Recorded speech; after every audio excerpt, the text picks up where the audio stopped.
Autism is a developmental disability which involves impairments in the ability to interact socially with others. There are also issues with kind of restrictive behaviors, kind of narrow interests, and often communication deficits.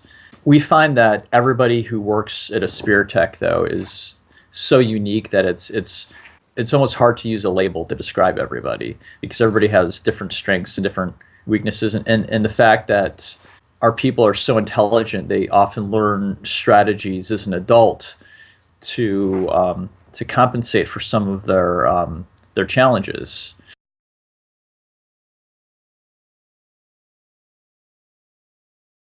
Difficulties interacting with others, working as a group, working on teams, problems asking for help or appropriately asking for help. Maybe not knowing when you can ask a question versus interrupting somebody, picking up social cues, auditory processing. If you give verbal instructions, they may not process it. Sometimes they'll need extra written help. Organization and planning are They might have anxiety that takes over and they need counseling. They might get depressed at times. Some people have what we call comorbid conditions, meaning they're not only autistic, but they might have obsessive compulsive. Good news is there are more and more of these types of programs popping up every year. The best ones are individualized. So they work with an individual on his or her interests and their strengths. So they ask them what they're interested in, what they're good at, and they can help tailor a job training program around that, learning from the person with autism, letting him or her direct what career path they'd like to pursue, what skills they're interested in learning, and using their strengths to develop a program around the person.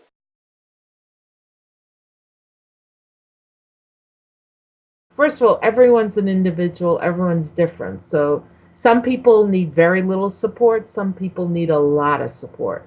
We try to give very individualized feedback, but we also try to give them just a lot of social opportunities to practice. So we have a social program called Stepping Up and Out, and we meet at least once a week. We have like a hangout on Sundays where we'll watch movies, play board games, have food. We also do field trips. We'll go places like museums, see movies, go out to eat, things that people typically do that of their age. A lot of our employees don't have a lot of natural social outlets. They don't have a large group of friends that they hang out with, so they don't get a lot of practice doing these things. So we just want to give them a lot of kind of natural opportunities to interact with others. And over time, people get a lot more comfortable with each other. We've really kind of grown into a community where people really have become friends. We have two couples here now, two sets of couples actually dating.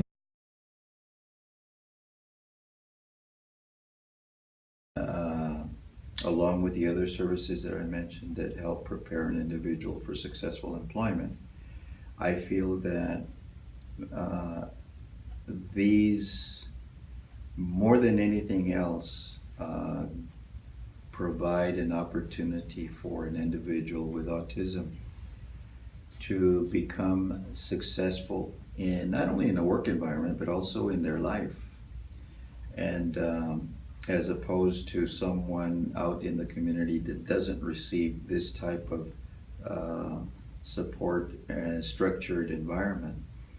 You see the advantages. You see the finished product, if you will, at the end of the program. You see that the student was able to complete every component, every part of the vocational rehabilitation process and become successfully employed. Whereas, had they not been involved in a structured, supportive process, they may not have achieved that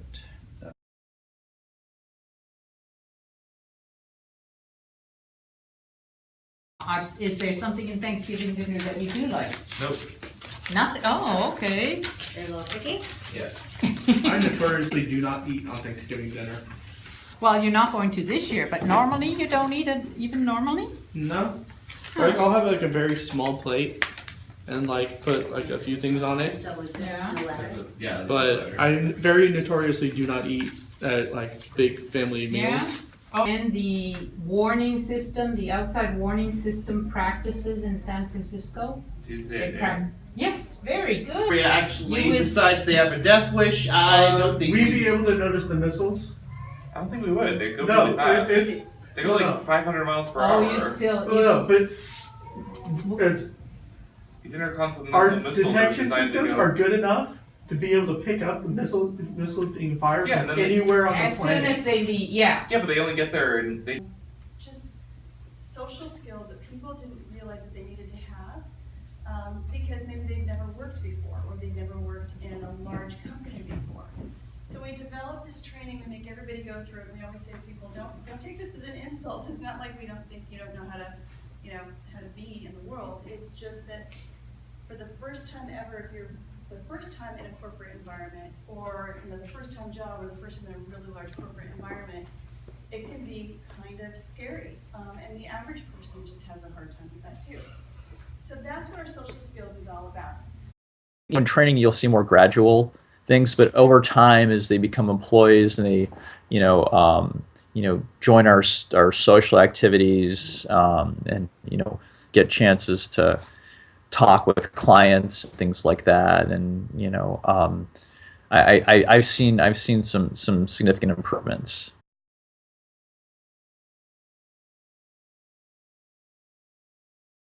You see a major improvement from the self-esteem and the confidence that they displayed at the beginning of the process, as opposed to the end of the process when they've been successful, they've completed their training and or education, they've been successful there, and then they are now working at that job that they were trained to do. The enjoyment factor, the fact of being psychologically being part of a group. One of the things that we really aim for is increasing confidence. So building self-confidence, making them feel like they're succeeding in things. They've succeeded, they've done well, and they're part of this group. When someone with autism is given a job and they can work and earn a living, so much more in their lives improve. There's so many more aspects to this. So their autism symptoms actually tend to lessen in severity. They become more engaged in the community. They're less lonely, they're less depressed, they're less anxious. So when someone's given an opportunity to work and they're given the skills through a training program to do well, all of these other areas of their lives get better. An independent living, moving out on their own, moving away from mom and dad's house, which is really difficult for any of us, but it's really difficult for people with autism.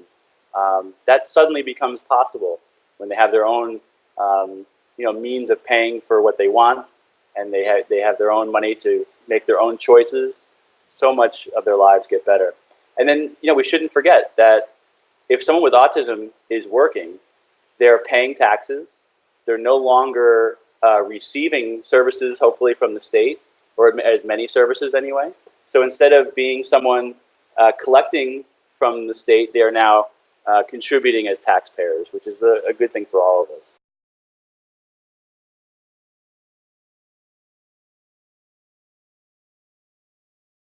With regards to work skills, you see a major difference with respect to where our client and our students are when they come to us, as opposed to where they finish. They're ready to go to work.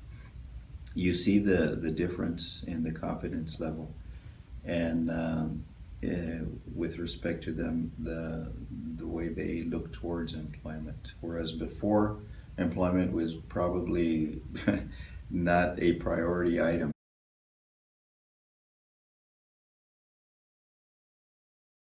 Depending on how much support the person needs or how severely impacted they are by their autism, there's different types. So at one end of the spectrum, you can have someone with autism who needs very little support. And maybe it's just natural supports, which are really my favorite. So natural supports are the things that you may do for your coworkers on a daily basis without calling it an official accommodation, without putting in any paperwork to document it. It's just something you do. At that level, for people with autism who maybe just have some less significant challenges, they are the best supports possible. It's just from coworkers, maybe a mentor in the workplace. The best examples I've seen of mentors are parents, and they've been really great. And it's sustainable because it doesn't cost anything, and it's replicable because other companies can do the same thing. It doesn't matter what type of company or what type of work. If you can manage the supports naturally, that's the best case scenario. But now, if you look at people, there are people certainly with autism who need more structured supports than that. So there are supports like job coaches, where a professional job coach may come from a supported employment agency or from a state agency called vocational rehabilitation. So they will come to the workplace with the person with autism. In the best case scenario, and the best practices for this is that they would come maybe on a daily basis in the very beginning only, but then they would slowly but surely fade that support away as the person with autism becomes more and more independent. So eventually, you're not seeing the job coach on the job anymore.